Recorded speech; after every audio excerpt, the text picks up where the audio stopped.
Halo sahabat kimia, selamat datang di video pembelajaran kimia. Hari ini kita akan belajar tentang faktor-faktor laju reaksi yang mudah dipahami. Sudah siap? Yuk mari kita mulai pelajaran hari ini. Nah, tujuan pembelajaran kita hari ini adalah menganalisis faktor-faktor yang mempengaruhi laju reaksi. Oke, kita masuk ke faktor pertama. Faktor pertama ada konsentrasi. Konsentrasi itu sederhananya adalah seberapa banyak partikel yang tersedia di dalam suatu volume. Jadi semakin tinggi konsentrasi, maka semakin besar laju reaksinya. Karena semakin tinggi konsentrasi reaktan, partikel bergerak semakin cepat sehingga sering terjadi tumpukan yang efektif. Maka laju reaksi berlangsung lebih cepat.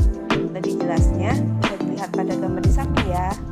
Oke, contoh mudahnya adalah larutan asam dengan berbagai tingkat kepekatan.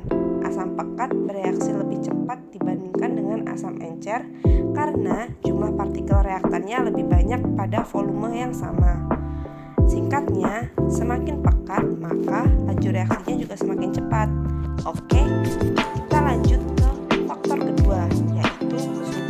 Semakin tinggi temperatur, maka semakin besar juga laju reaksinya.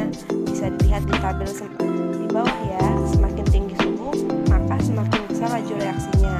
Itu dikarenakan ketika suhu naik, partikel bergerak lebih cepat karena mereka memiliki lebih banyak energi kinetik. Partikel yang bergerak lebih cepat akan lebih sering bertumbukan satu sama lain sehingga laju reaksinya lebih cepat. Makanya tablet vitamin C itu lebih cepat larut kan di dalam air panas dibandingkan di air dingin karena partikel air panas bergerak lebih cepat dan lebih sering menumpuk tablet tersebut. Jadi semakin tinggi suhu maka semakin cepat reaksi berlangsung. Kita lanjut ke faktor ketiga, yaitu luas permukaan. Nah, ini faktor yang sering terlupakan tetapi sebenarnya sangat penting. Bayangkan kalian punya dua bentuk gula, satu gula batu, satu gula pasir. Jika dimasukkan ke dalam air panas, manakah yang lebih cepat larut? Tentu gula pasir kan? Kenapa? Karena gula pasir punya permukaan kontak yang jauh lebih besar.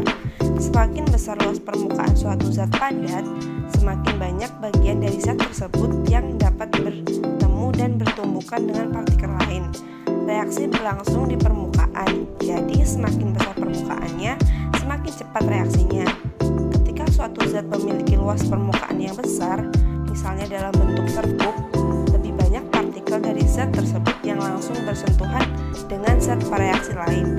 Dengan lebih banyak partikel di permukaan, frekuensi tumbukan antar partikel reaktan meningkat, sehingga kemungkinan terjadinya reaksi juga meningkat. Ingat baik-baik, dipotong kecil-kecil sama dengan permukaannya bertambah, maka reaksi makin cepat. Coba ya diamati gambar di samping ini. Nah, selanjutnya ada faktor keempat atau terakhir, yaitu katalis. Nah, ini bagian yang sering muncul di soal ujian. Katalis adalah zat yang membantu reaksi kimia berjalan lebih cepat dan tanpa ikut habis bereaksi. Katalis bekerja dengan menurunkan energi aktivasi, yaitu energi minimum yang dibutuhkan agar tumbukan antar partikel bisa menghasilkan reaksi. Bayangkan reaksi itu seperti perjalanan dari satu bukit ke bukit lainnya. Tanpa katalis, bukitnya tinggi, jalannya terjal, dan memakan waktu lama. Dengan katalis, jalurnya dibuat bisa lebih landai sehingga partikel bisa melewatinya dengan lebih mudah.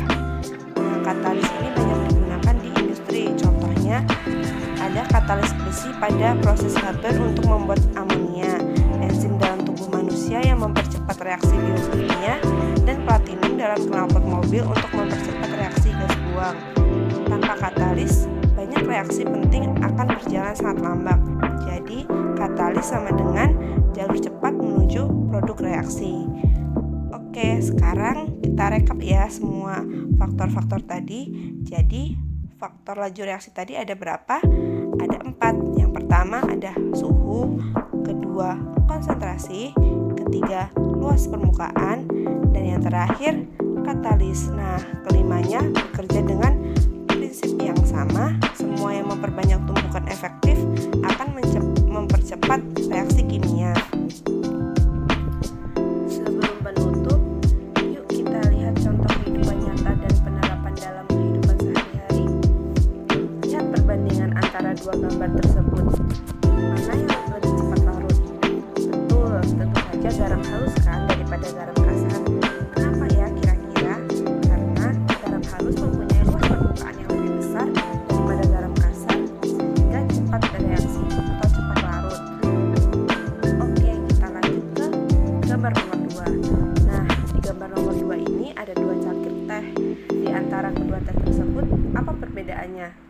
dilihat benar-benar.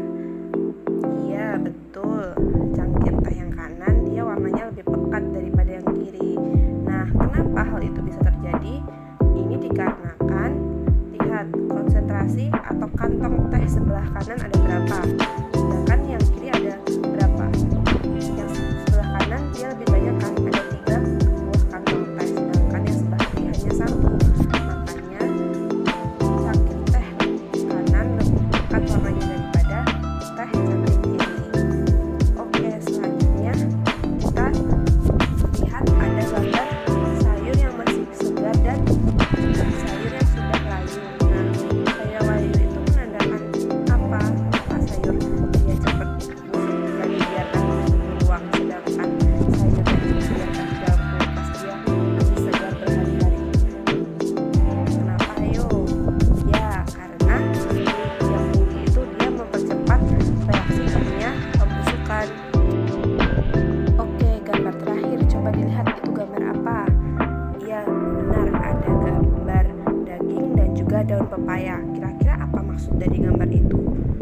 Nah, gambar tersebut adalah proses pengempukan daging yang bisa dibantu dengan daun pepaya dengan cara dibungkus ya. Daun pepayanya dibungkus, dagingnya dibungkus dalam daun pepaya. Nah, cara membungkus ini daun pepaya itu